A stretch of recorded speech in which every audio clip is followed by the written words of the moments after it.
Welcome to the Talkin VAWLS Network. My name is Boogie Bentley, and I am officially launching. I'm doing it, guys. I'm going to go ahead and start it.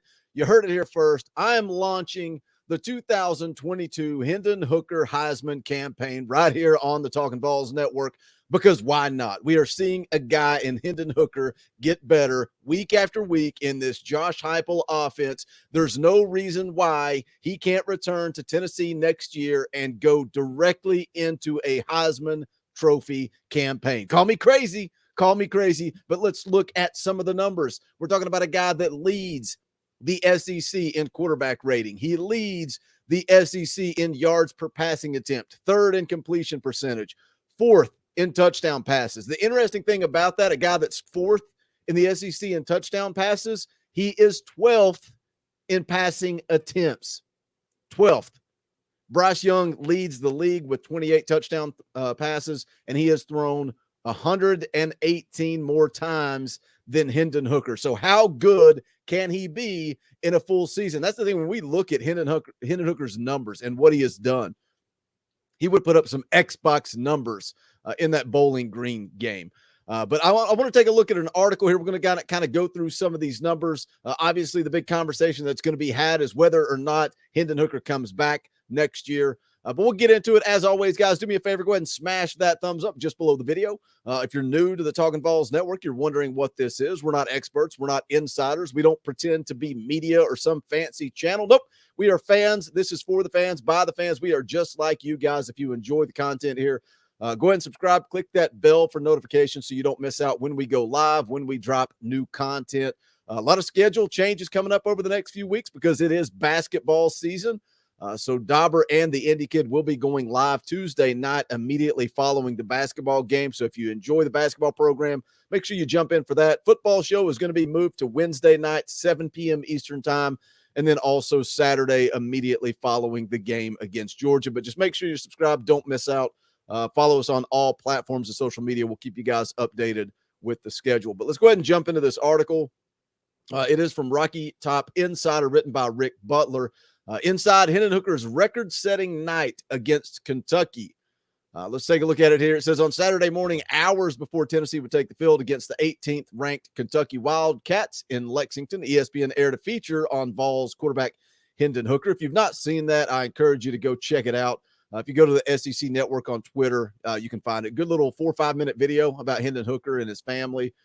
But it says here, many Tennessee players, including Hooker, spent some time with their families during the Tennessee Open Week last weekend. On Saturday morning before Halloween, Hendon Hooker and his father, former North Carolina A&T quarterback Alan Hooker, were out in Greensboro, North Carolina Park through quarterback drills at 7 in the morning. In this case, certainly hard work pays off.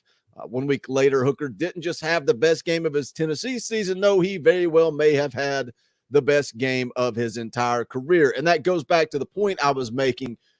If Hendon Hooker returns next year, if Hendon Hooker decides to come back for an extra season, how good can he be? We see him to continue to get better week after week in this offense.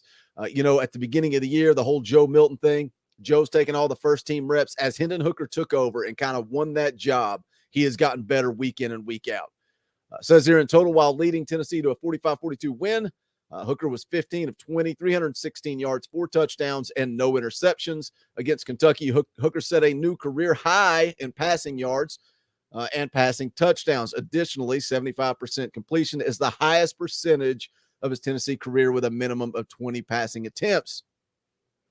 Says as Hooker's numbers continue to climb, the VAWLS wide receivers' numbers do as well. Inevitably, Tennessee wide receivers Velus Jones Jr. and Javonte Payton each had their second most yards in a game this season, respectively. Jones Jr. ended the game with 100 yards and a touchdown on 5 receptions. Meanwhile, Payton had 78 yards and a touchdown on his 2 receptions Saturday night. I find it interesting that the article doesn't mention Tillman because Tillman did have a good game on Saturday as well. Ended up with 6 catches, 79 yards, and a touchdown. This wide receiver unit, that's another factor as we look ahead to 22, because I kind of hype it up and joke. I do realistically believe that if Hendon Hooker decides to come back to Tennessee next year for an extra season, his name is going to be mentioned in the Heisman Trophy race. It is. It is. And yes, Tennessee has to get better. They have to continue to win games if he's going to have a legitimate shot or be in the mix. But it's also going to come down to this wide receiver room. Javonte Payton was a one-year deal, one and done. He's gone. Bayless Jones Jr., gone. What will Cedric Tillman do?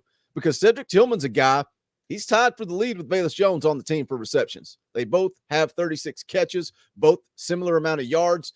Bayless Jones with 553, Tillman with 525. Both have 5 touchdowns. Very similar numbers. Cedric Tillman's working his way onto an NFL roster, but does he decide to come back one more year? Kind of like Hendon Hooker. Hendon Hooker could very well get drafted, but how much can you bump that draft stock by coming back one more year to Knoxville? But the reality is you're going to lose Bayless Jones Jr., you're going to lose Javonte Payton. I think Josh Heupel is going to have to go into the transfer portal and find a couple wide receivers, at least one, maybe two, to replace these guys. You look to see how the young guys come along. Jalen Hyatt obviously has been getting a little bit better as the season progresses. What about Jimmy Holiday, Jimmy Callaway? Where are those guys at? Where does their development come?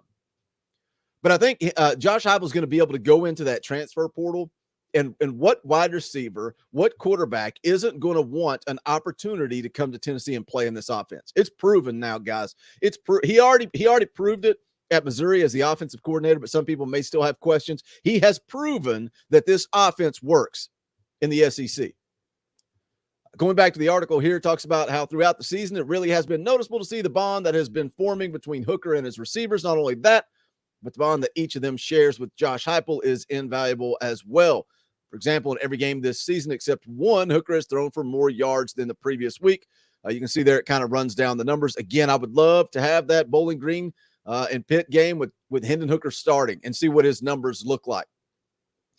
Goes on to say Hooker has been efficient and creative with the ball on several occasions this year, but one of the things that may not be noticed as much is how secure Hooker has been with the ball. On the year, Hooker only has 2 interceptions compared to his 21 touchdown passes.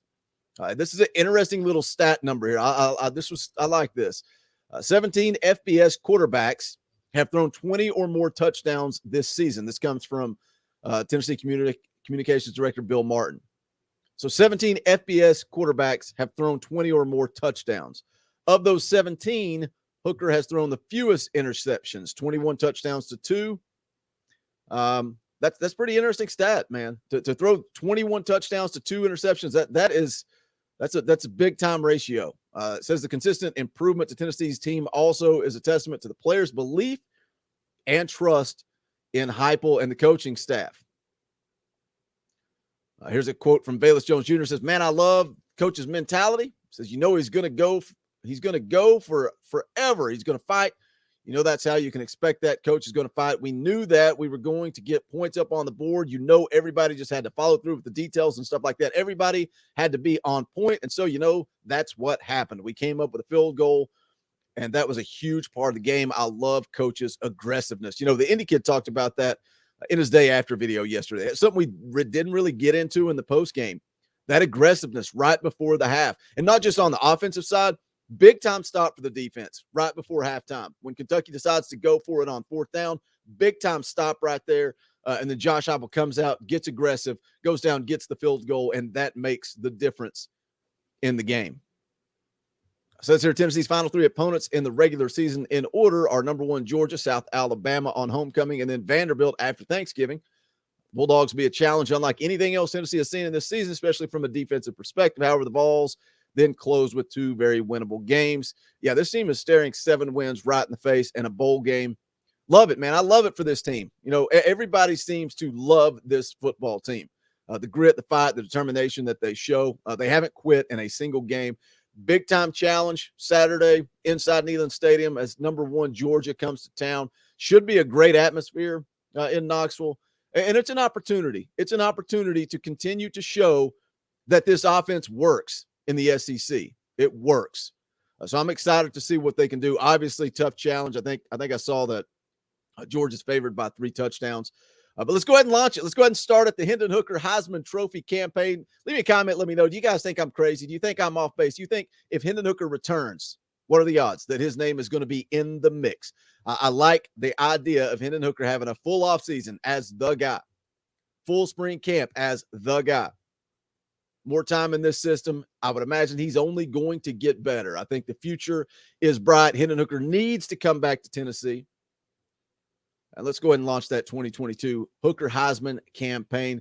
If you have not done so yet, please smash that thumbs up on the way out the door. Also, you can check out the official merchandise of the Talkin' VAWLS Network. Just go to bonfire.com/store/Talkin' VAWLS. Any and all support is greatly appreciated. Again, just a reminder, schedule changes. Any Kid Dauber going live Tuesday night immediately following the basketball game. So make sure you tune into that. Check that out. And then Wednesday night, 7 p.m., Talkin' VAWLS live right here on the Talkin' VAWLS Network. And then also the post-game show Saturday immediately after the Tennessee-Georgia game. But that is going to wrap it up for this one. This is the Talkin' VAWLS Network. My name is Boogie Bentley. Go Big Orange. How like we poets sat in our chains, soaking moonlit falls, unbroken past this in a